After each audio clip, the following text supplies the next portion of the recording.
Hello everyone, and welcome back to another week on Diet in the Digital Age.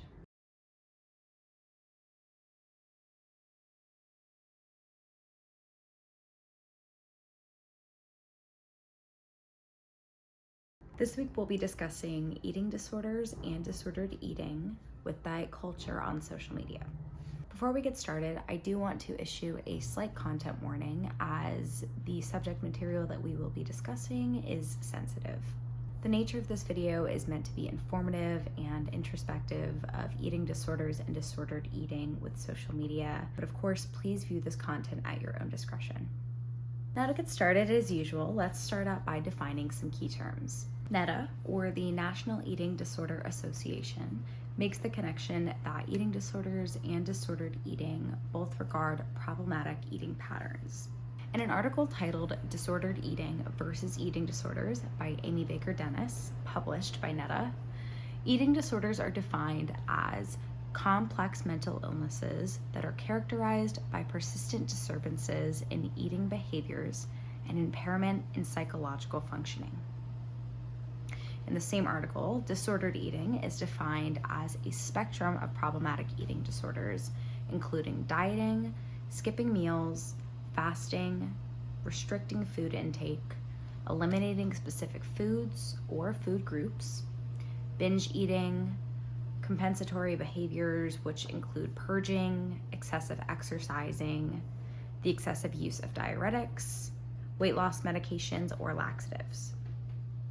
Disordered eating patterns can vary in severity, but they do not meet the same frequency, duration, and/or psychological criteria for a diagnosable eating disorder. Now, digging up some of the background that we've learned so far about social media, diet culture, and body image, we've learned that social media sites are a place where many people choose to showcase their ideal self. This often translates to appearances and is very prevalent through the ability to edit or alter photos and choose the best ones or the ones that they would like to present to the world. Although this is not necessarily an all bad thing, it has made social media a breeding ground for comparison. This comparison of users to the ideal selves of those that they follow can play a part in creating negative body image.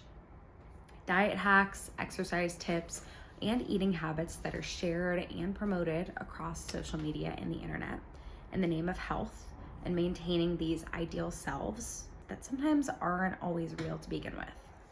In an article titled The Pursuit of Wellness, Social Media, Body Image, and Eating Disorders by Rosie Marks, Alexander Defoe, and James Collette, the authors state, the thin ideal is one documented phenomenon in Western culture which acquaints beauty with thinness. It's identified as an important risk factor in developing image concerns, disordered eating, and excessive exercise behaviors.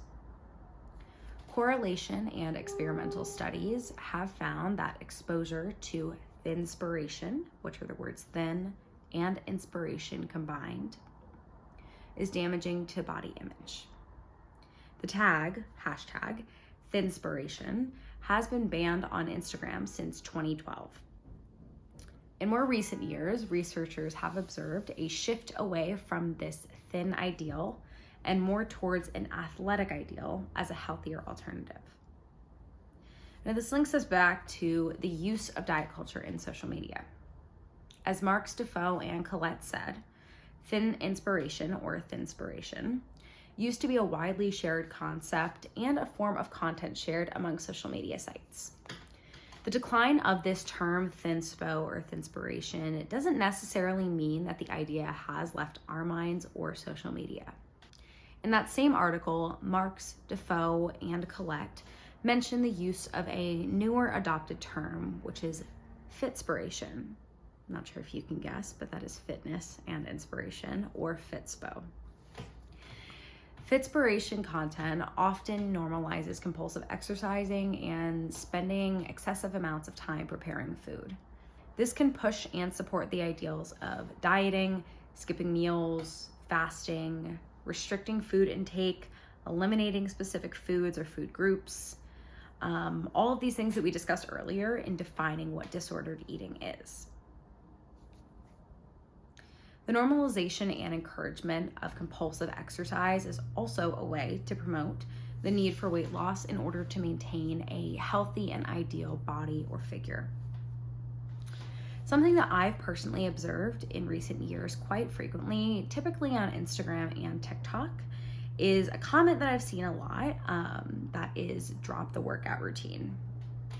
Now, this seems like a pretty normal thing, asking people their workout, or it may not seem like a normal thing. To me, it is. It's something that I have seen a lot on social media.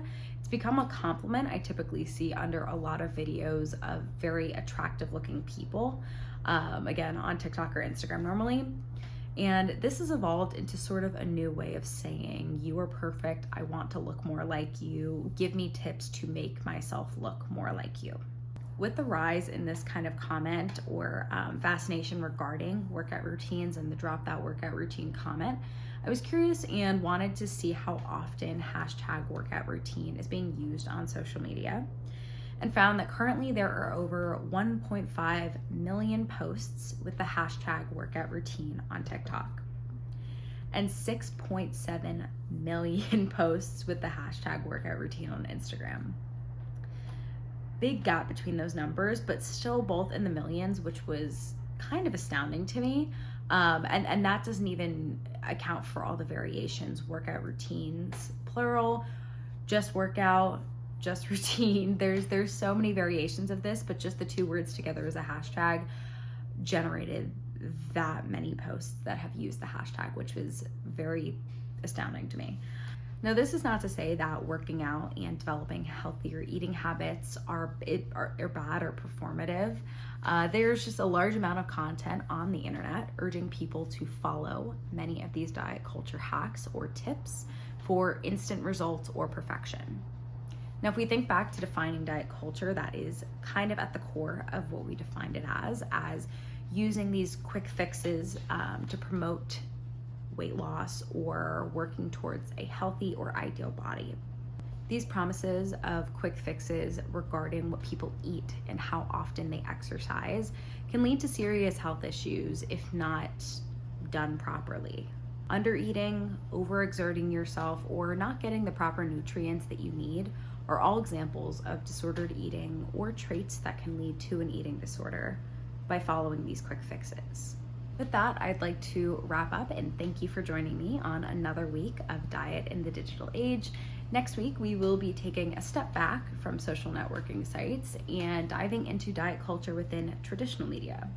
So taking a closer look at the use of diet culture through movies, TV shows, magazines, books, all of that good stuff that is not found within Instagram, TikTok, Facebook, Twitter, you name it, any social networking site. So once again, thank you so much for joining me. I hope you have a great week and I look forward to seeing you next time. Thanks so much.